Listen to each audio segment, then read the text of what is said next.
नमस्कार, मी ईशा जगताप. हितगुजमध्ये आपलं स्वागत आहे. या विशेष कार्यक्रमातून आपण वैद्यकीय क्षेत्रातील तज्ज्ञांकडून विविध आजारांची आणि त्यांवरील उपचारांची सविस्तर माहिती मिळवतो. आज आपण जाणून घेणार आहोत प्रोस्टेट कॅन्सरचे निदान आणि उपचार याविषयी. त्यासाठी कार्यक्रमात सहभागी झाले आहेत डॉक्टर क्षितिज रघुवंशी. नमस्कार डॉक्टर, कार्यक्रमात आपलं स्वागत आहे. नमस्कार. चर्चेला सुरुवात करूया. तत्पूर्वी डॉक्टरांची ओळख करून देते. डॉक्टर क्षितिज रघुवंशी हे प्रख्यात मूत्ररोग तज्ज्ञ आहेत, अर्थात ते यूरोलॉजिस्ट आहेत. त्यांना या क्षेत्रात प्रदीर्घ असा अनुभव आहे. विशेष करून रोबोटिक यूरो ऑन्कोलॉजीमध्ये त्यांना विशेष अनुभव आहे. डॉक्टर क्षितिज रघुवंशी यांनी MBBS MS in general surgery MCH in यूरोलॉजीमध्ये पदवी संपादित केली आहे. युनायटेड किंगडम इथून रोबोटिक यूरो ऑन्कोलॉजीमध्ये त्यांना FIMS प्रमाणपत्र सुद्धा मिळाले. त्यांना यूरोलॉजी क्षेत्रात सुमारे 15 ते 20 वर्षांचा प्रदीर्घ असा अनुभव आहे. युनायटेड किंगडम मधील रॉयल स्टोक युनिव्हर्सिटी हॉस्पिटल इथून रोबोटिक यूरो ऑन्कोलॉजीमध्ये त्यांनी फेलोशिप देखील मिळवलेली आहे, ज्यामध्ये प्रोस्टेट, मूत्राशय आणि मूत्रपिंडाच्या कर्करोगाच्या आधुनिक उपचारांवर त्यांनी लक्ष केंद्रित केलं. डॉक्टर रघुवंशी यांनी प्रगत आणि कमीत कमी छेद असणाऱ्या यूरोलॉजिकल उपचारांमध्ये प्रावीण्य मिळवले. यूरो ऑन्कोलॉजीसाठी रोबोटिक शस्त्रक्रिया, प्रोस्टेट कॅन्सर, किडनी कॅन्सर, मूत्राशयाचा cancer, laser stone surgery, prostate वाढ अर्थात BPH सर्जरी आणि इतर यूरोलॉजिकल उपचार हे त्यांचे प्रमुख कार्यक्षेत्र. डॉक्टर रघुवंशी हे सर्व प्रकारच्या मूत्ररोगांच्या समस्यांसाठी रोबोटिक आणि लेझर तंत्रज्ञानाचा प्रभावी वापर करण्यासाठी विशेष ओळखले जातात. आता आपण त्यांच्याशी सविस्तर चर्चा करूया. डॉक्टर, सुरुवातीला सांगा, प्रोस्टेट म्हणजे नेमकं काय आणि त्यातून कर्करोग कसा होतो? अगोदर हे महत्वाचं आहे की प्रोस्टेट कोणाला असतात. प्रोस्टेट जे आहे ते एक प्रत्येक पुरुषांमध्ये असतात. अच्छा. हे जे ग्रंथी आहे ते पिशवीचं खाली असतात आणि हे ग्रंथीचं काम काय म्हणजे हे आपलं विरेला न्यूट्रिशन देतात. म्हणजे जे पुरुषांना प्रोस्टेट नसणार आहे ते पुरुषांचं विरेला न्यूट्रिशन नसणार आहे आणि ते पुढे म्हणजे पुढचा जनरेशन करू शकत नाही. आता हे ग्रंथी प्रत्येक पुरुषांना असतात, पण प्रोस्टेट कॅन्सर कसं असतं म्हणजे जे ग्लँडच्या आत नॉर्मल सेल्स आहे ते सेलचा एक सायकल असतात. म्हणजे ते त्याचं बर्थ असतात आणि सायकल पूर्ण कंप्लीट झाल्यानंतर ते डेथ असतात. पण जेवढा नॉर्मल ग्रंथी म्हणजे प्रोस्टेट ग्रंथीचे आत जे सेल्स आहे त्याच्या सायकलचं विपरीत काय तर ते काम करतात आणि ते सेलचं डेथ नसतात. असं सेल्स भरपूर मल्टिप्लाय होऊन हे कॅन्सर सेल्स म्हणतात ह्याला. आणि हे पुढे जाऊन कॅन्सर प्रोस्टेट मध्ये असतात. रूपांतर होतं त्याचं. अगदीच. बरं डॉक्टर, कोणताही आजार असेल तरी तो असा अचानक उद्भवत नाही. त्याची काही अगदी सौम्य असो किंवा अगदी दिसणारी असो, पण लक्षणं मात्र जाणवतात. कर्करोगाची सुद्धा लक्षणं जाणवतात. प्रोस्टेट कर्करोगाची सर्वसामान्य लक्षणे कोणती आहेत, ज्याकडे अजिबात आपण दुर्लक्ष करायला नको? कसं आहे की हे प्रोस्टेटचं फक्त कॅन्सरचं सिम्पटम्स नसतात. म्हणजे हे अच्छा. प्रोस्टेट ग्रंथीच्या आत जे कॅन्सर सेल्स झालं मल्टिप्लाय त्याच्या म्हणून काय तर सिम्पटम्स असतात पेशंटला. हे सिम्पटम्स साठी पेशंट म्हणतात की मला हे सिम्पटम्स आहे आणि त्याच्यासाठी ते पेशंट कोणाला तर सांगत असतात. म्हणजे स्वतःचं मुलाला सांगतात किंवा हॉस्पिटलमध्ये येऊन ते सांगतात की डॉक्टर हे मला त्रास होतात. आणि आम्ही इन्व्हेस्टिगेट करतात की हे खरंच प्रोस्टेट कॅन्सर आहे का फक्त प्रोस्टेट ग्रंथीचं साईज वाढलेले आहे. आता हे सिम्पटम्स काय असतात म्हणजे पेशंटला प्रत्येक वेळी परत परत लघवीला होतात. रात्री ते झोपल्याच्या नंतर ते परत उठून लघवीला जातात आणि आल्यानंतर असं वाटतं की पेशंटचं जे पिशवी आहे ते व्यवस्थित एम्प्टी नाही झाले. कधी कधी लघवीमध्ये रक्त पण येऊ शकतात आणि ऍडव्हान्स स्टेजला पेशंटचं बोनी पेन पण असतात. म्हणजे हाडाला पेन पण असतात. कधी कधी पेशंटला काय असतात जे नर्व्स आहे इरेक्शन साठी ते प्रोस्टेटच्या बाजूला एक हॅमक बनवून घेतात आणि इरेक्शन पण अफेक्ट होऊ शकतात. म्हणजे अर्ली स्टेजेस मध्ये इरेक्शन पण जाऊ शकतात. असं हे सगळं सिम्पटम्स घेऊन पेशंट हॉस्पिटलला किंवा आपलं नातेवाईकला सांगत असतात. अच्छा, आपण सुरुवातीला सांगितलं की प्रोस्टेटचा त्रास किंवा प्रोस्टेटचा कर्करोग हा पुरुषांमध्ये आढळून येतो. पण सर त्यामध्ये सुद्धा कोणाला जास्त धोका असतो या कर्करोगाचा, म्हणजे तरुणांमध्ये की एखाद्या विशिष्ट वयोगटात? तर ते प्रोबॅबिलिटी म्हणतात आपण. प्रोबॅबिलिटी ऑफ हॅव्हिंग शक्यता. प्रोस्टेट कॅन्सर असतं. येस. हं. तर प्रोबॅबिलिटी म्हणजे एज मोर दॅन 50 इयर्स जे आहे, त्यांना हे होऊ शकतात. म्हणजे पण वयाच्या कधी-कधी 50शी नंतर हा कर्करोग होण्याचा धोका सर्वाधिक असतो पुरुषांमध्ये. Yes, yes. पण कधी-कधी असं पण होऊ शकतात म्हणजे आपलं फॅमिली स्ट्रॉंग फॅमिली हिस्ट्री किंवा जेनेटिक्स आपण म्हणतात. ते जेनेटिक्स म्हणून पण एक फॅमिलीमध्ये भरपूर पुरुषांना कॅन्सर होऊ शकतात. म्हणजे आता मी तुम्हाला एक एक्झाम्पल देतो. एक 2 आठवडा अगोदर मी एक सर्जरी केली रोबोटिक.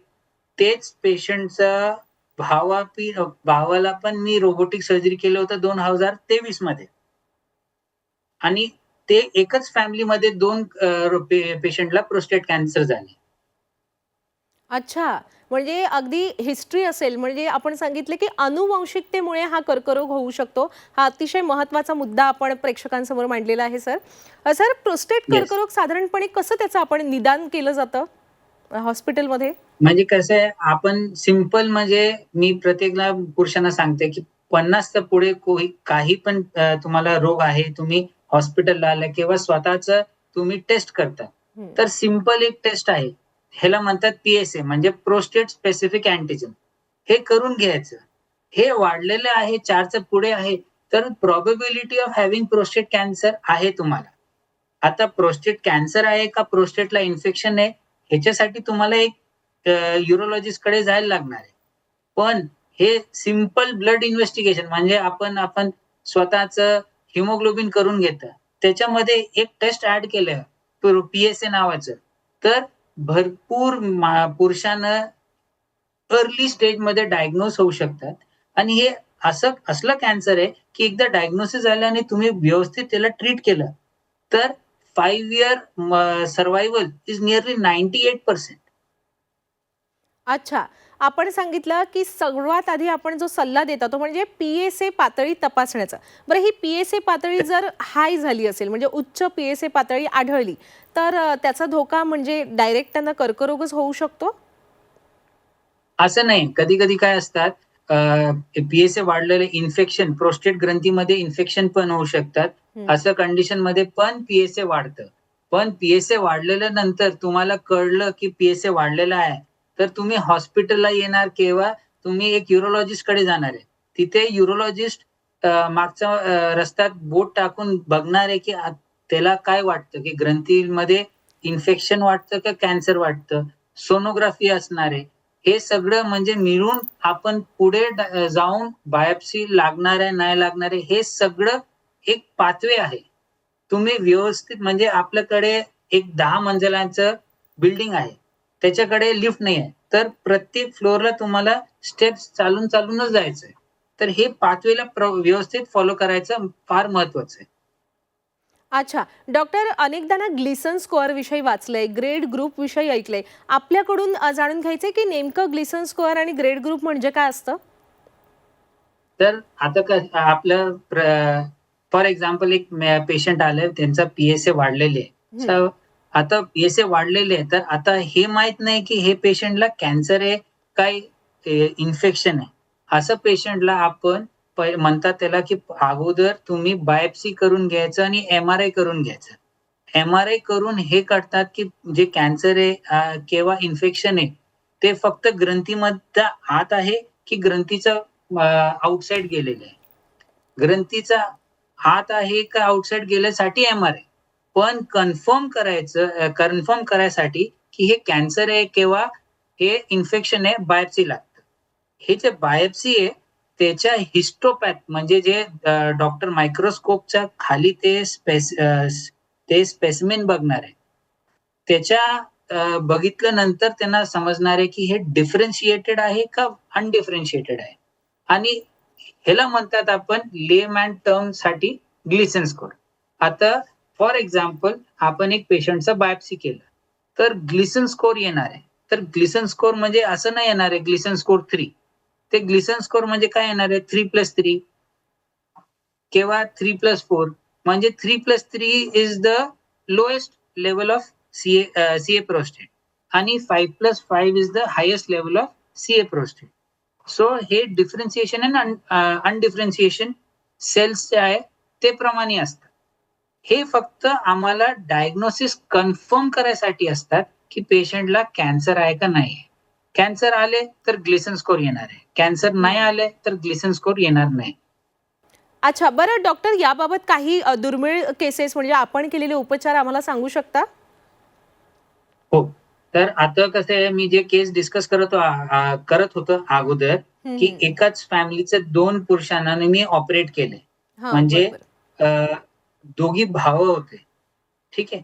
तर आता माझं काय असं आहे, की पुण्यात आपण जे पेशंटला ऑलरेडी ट्रीट केलं, त्याचा नेक्स्ट जनरेशन किंवा त्याचा brother probability of having prostate cancer in the family हे फार महत्वाचं आहे आणि ह्याच्यासाठी आम्हाला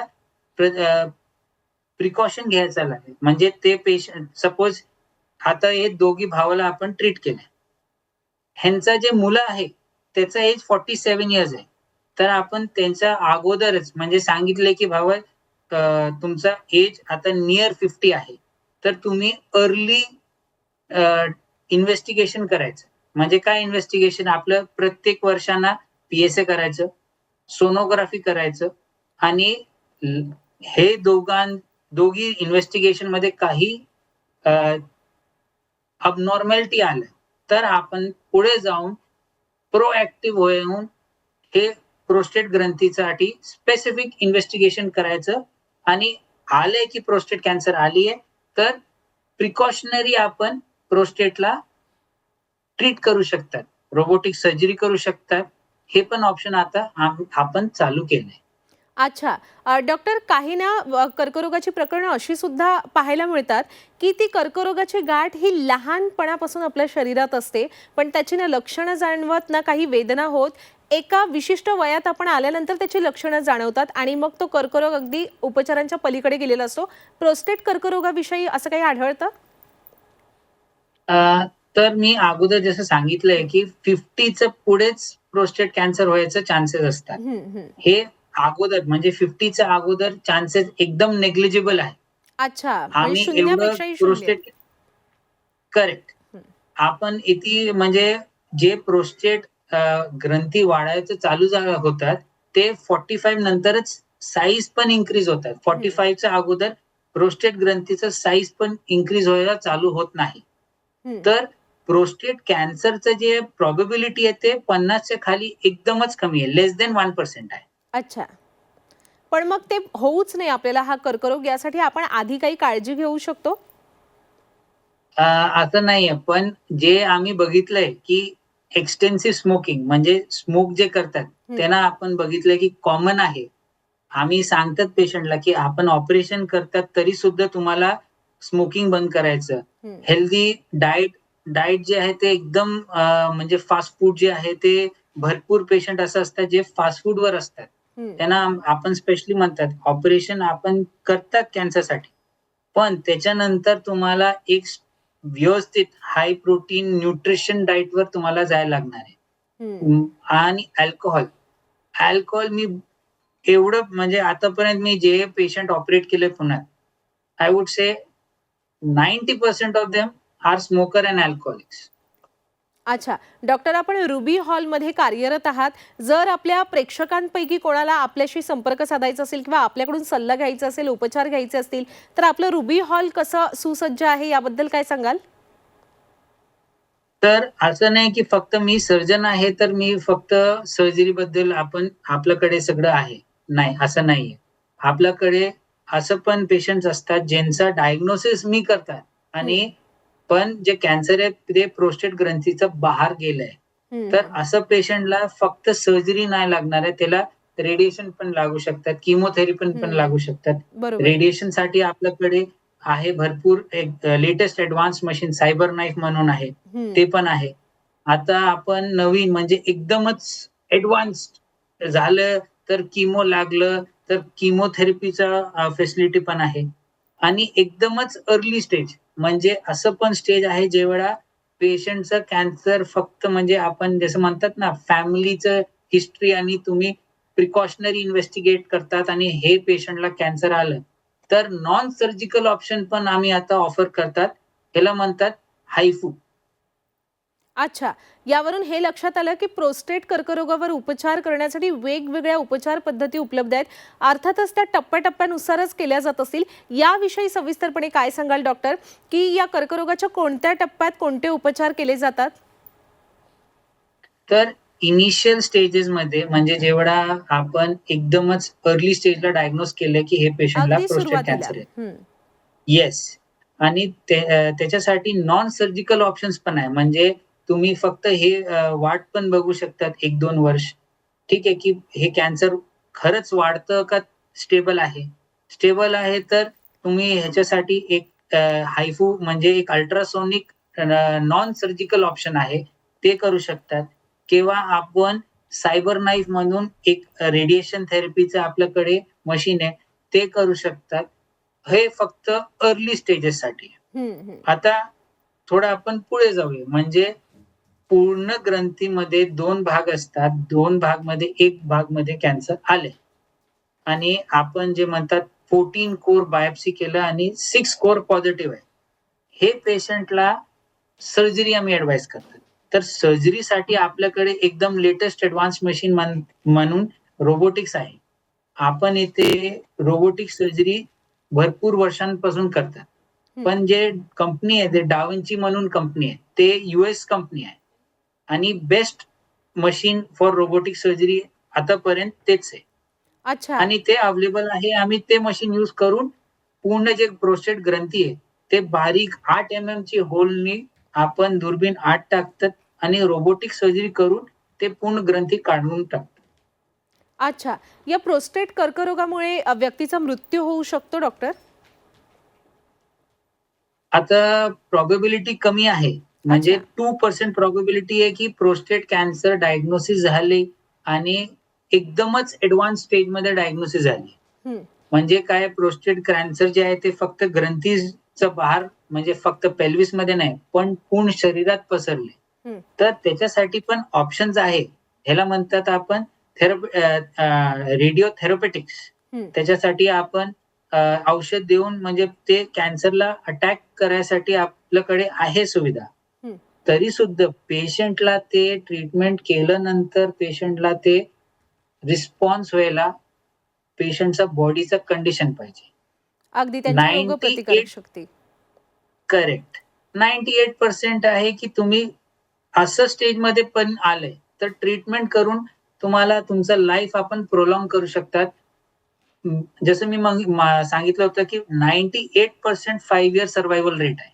हं. तुम्ही एकदमच लेट स्टेजला आलात तरी सुद्धा 90% आम्ही देतात, की नाही प्रोबॅबिलिटी आहे तुमचं 5 इयर सर्व्हायव्हलचं. पण असं आपण म्हणतात ना, की नाही हे कॅन्सर आहे. कॅन्सरचा ट्रीटमेंट नाही घेतलं तर कॅन्सर वाढणार आहे आणि डेथ अनअव्हॉइडेबल आहे. अच्छा. पण डॉक्टर आपण म्हणालात योग्य उपचार मिळाले तर 5 वर्ष तरी किमान त्या उपचारांसोबत ती व्यक्ती जगू करेक्ट, शकते. कमीत कमी किती वर्ष करेक्ट. ती व्यक्ती जगू शकते आणि जास्तीत जास्त किती वर्ष जगू शकते? आता आपण म्हणजे एक्झॅक्ट आपण हे नाही म्हणतात. आम्ही हं. जेवढं कॅन्सरचं काही पण आपण विचार करतात तर 5 year survival from the day of diagnosis म्हणतात. ठीक आहे. तर जसं आपण सांगितलं, की early stage and late stage. Late स्टेजमध्ये आपण म्हणतात, की 85 टू 90% 5 इयर सर्व्हायव्हल आहे आणि अर्ली स्टेजला 98% आहे, की तुम्ही 5 इयर्स तर तुम्हाला काही त्रास होणार नाही. तुम्ही व्यवस्थित सगळं ट्रीटमेंट घेतलं तर. आता हे मी असं सांगितलं होतं ना, की हे त्रास जे आहे ते वृद्ध पुरुषांचा त्रास आहे. तर प्रोबॅबिलिटी आता मी म्हणजे हे जास्त आहे, की पेशंट ज्याला प्रोस्टेट आहे, ते पेशंटचा डेथ बाकी त्रास म्हणून होऊ शकतात. म्हणजे कसं आहे 80 इयर्सचा पेशंट आहे, त्याला आपण प्रोस्टेट आहे, त्याचं ट्रीटमेंट झाली, ते व्यवस्थित आहे. पण हॉस्पिटलला आले हार्ट अटॅक घेऊन आणि मृत झाले. पण डेथ सर्टिफिकेटमध्ये त्यांचा डायग्नोसिस ऑलरेडी आहे. त्याला प्रोस्टेट आहे, त्याला ब्लड प्रेशर आहे, त्याला डायबिटीज आहे. हे सगळं येणार आहे. पण सीए प्रोस्टेटचं ट्रीटमेंट पेशंट व्यवस्थित घेतलेली आहे. डायबिटीज व्यवस्थित कंट्रोलमध्ये आहे. ब्लड प्रेशर व्यवस्थित कंट्रोलमध्ये आहे. तरी सुद्धा हार्ट अटॅक येऊ शकतात आणि डेथ झाल्यानंतर हे सगळं डायग्नोसिसमध्ये येणार आहे.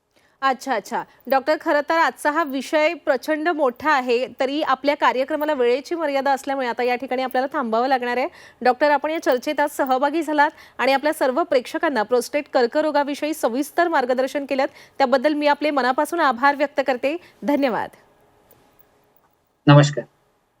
प्रेक्षक हो, आता वेळ झालेली आहे इथेच थांबण्याची. ताज्या घडामोडींसाठी पाहत रहा झी 24 तास.